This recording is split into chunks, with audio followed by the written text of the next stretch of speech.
Snack! Snack!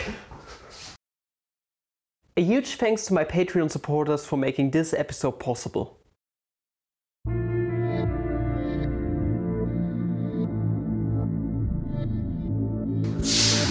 morning, fellow mathematicians! Welcome back to another video. On Monday, watch the prerequisite video, link will be at the top of the description.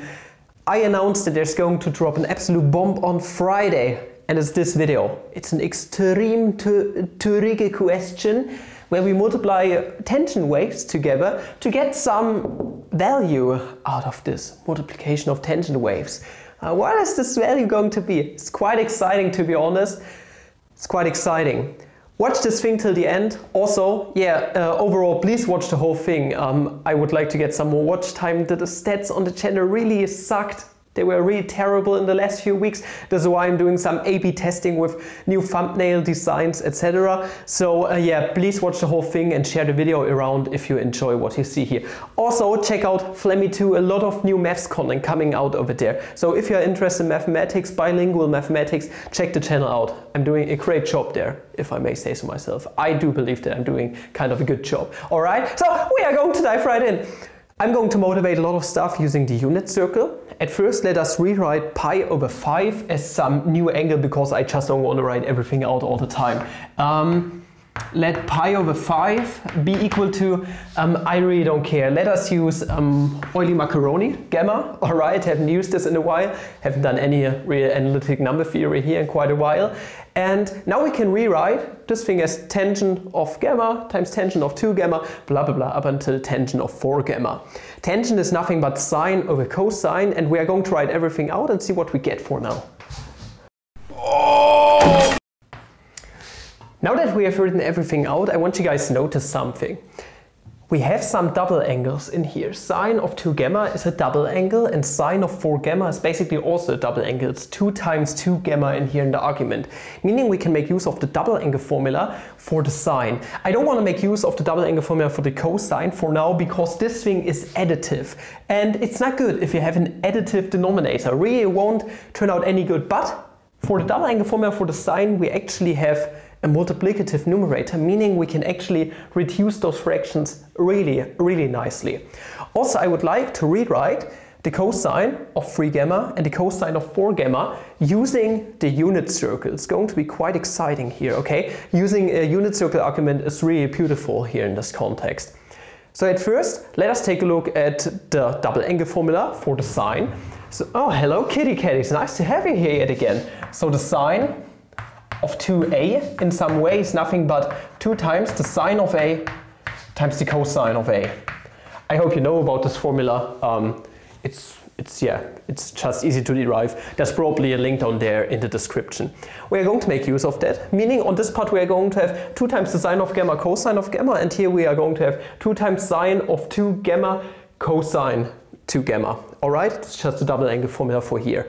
Now we are going to take a look at a big old unit circle and see how we can rewrite the cosine of 3 gamma and the cosine of 4 gamma. This is at least how I approach this problem. Instead of the unit circle, you can just make use of double angle formulas, etc., and addition formulae to just basically derive all of those algebraically, all of those things that we are going to see at a glance in a second. So we are going to do a little unit circle here. Okay, going to draw it like this, really big, just because you can see it better that way. All right, so we are going to partition our upper half of the unit circle up into 5 parts because, well, 5 times pi over 5 is going to give us exactly 180 degrees pi. So we are going to partition this up into 5 kind of equal pieces, which are not equal just because I really can't draw nicely. Let me fix this real quick. Okay, that's a tiny bit better. So we are having this now.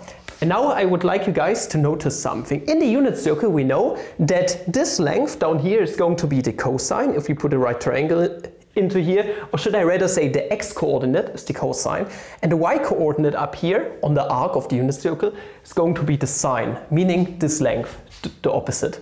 And this is the adjacent, which is just the cosine. Let me get some colored chalk. I never thought that I would use those unironically, but it's just way better to see if you do it that way. This length down here is going to be the cosine corresponding to the angle gamma, pi over 5, okay? If we have pi over 5 here, then this is just the cosine of pi over 5 that we are going to have here. So this is the cosine of gamma. I hope you can see everything, even though this is kind of a light bluish color. Now, where else do we have this length, kind of? Well, if we take a look at this part here, they are going to have the same length in a normal case. So this is a unit circle, so it has radius 1 basically. Meaning, this x-coordinate has the same magnitude as the cosine of gamma, just with a negative sign in front of it, because it's, well, a negative x value. Okay, it's on the negative real axis here. But what is the angle exactly? This is just a projection basically. Our angle this corresponds to is, well, pi over 5, 2 pi over 5, 3, 4 pi over 5, this whole angle, and then we would have this part here expressing the cosine of 4 gamma, but we can do a projection down here just to make it more clear, and this is going to correspond to the cosine of 4 gamma. Meaning overall, the cosine of 4 gamma is exactly, I'm going to put it here, cosine of 4 gamma is nothing but negative the cosine of gamma. And like I said before, you can easily derive those relationships using simple algebra. It's really easy, and trigonometric identities. Next up, we are going to go for yellow chalk, alright? Now we have talked about the cosine of 4 gamma. What about the cosine of 3 gamma that we are going to have here? Well, let us take a look at this thing yet again. So this is like 1 gamma, 2 gamma, 3 gamma. Meaning our cosine basically corresponds to this length down here.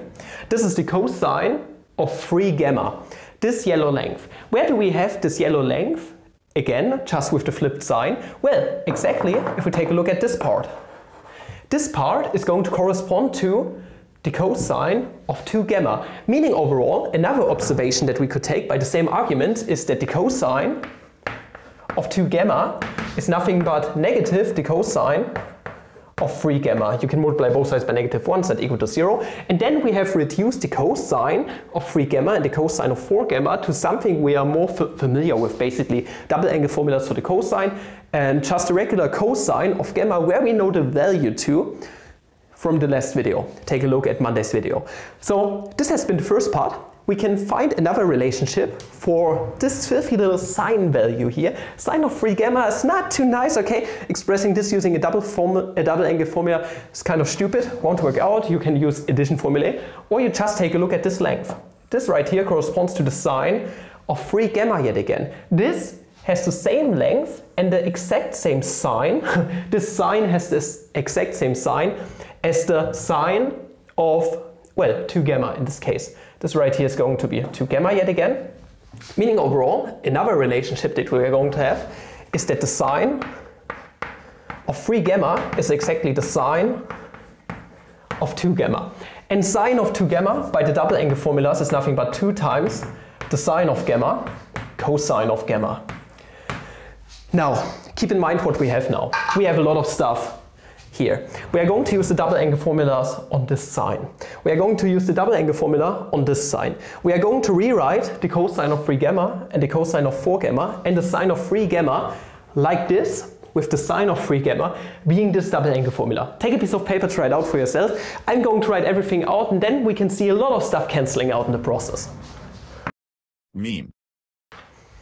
Whew, there was a lot of writing, but now we have everything written out. Let us cancel a lot of stuff out. You might notice we have 2 negative values here. Negative and negative is going to become positive. I have made a proof on that on my second channel. Check out Flammable Maths 2. I made a fabulous proof there using the field axioms, basically. I also have this video on this channel here, but check out the new channel just for self-promotion purposes, alright? So the cosine of 2 gamma is the thing down here that we are going to have up here too from the double angle formula. Cosine of gamma is what we have exactly here, going to cancel out. Then cosine of gamma and cosine of gamma is going to cancel out. Meaning, now keep this in mind, we have 2 to the 3rd power for now. Then we are going to have sine of gamma to the 3rd power. We are going to be left with 1 over cosine of 2 gamma and the sine of 2 gamma. Sine of 2 gamma! Ah, double angle formula yet again. So let us rewrite this. This is 2 times the sine of gamma cosine of gamma. That's a huge double angle formula mess, but the algebra that is going to come after that is absolutely fabulous. Watch till the end. Now, we got another 2, meaning we are going to have 2 to the 4th power. I'm going to let it stay like this because it's going to be better in the end having it rewritten like this. Now sine 1, 2, 3, 4 times the sine, so sine to the 4th power of gamma. And well, now we are going to have the cosine of 2 gamma, so 1 over the cosine of 2 gamma, and cosine of gamma. So this is the cosine of gamma over the cosine of 2 gamma. I'm going to erase everything and I'm going to see you with this part on the next blackboard. Snack. So I've written everything out yet again. It wasn't too much. So we have gathered up until now that this mess of tangents right here can be reduced to something that looks kind of nice, alright? It just looks like something that we could deal with in some way. Now we are going to rewrite stuff a little bit. So the cosine of gamma is the cosine of pi over 5. We have found this out before. Cosine of pi over 5 has been nothing but, and it was really a nice result, the golden ratio over 2. Now we are going to take a look at the cosine of 2 gamma, and then we are going to take the reciprocal, obviously. Not the reciprocal, we are going to take the quotient of those two. I'm terribly sorry. Meaning the cosine of 2 times gamma is going to make use of the double angle formula for the cosine.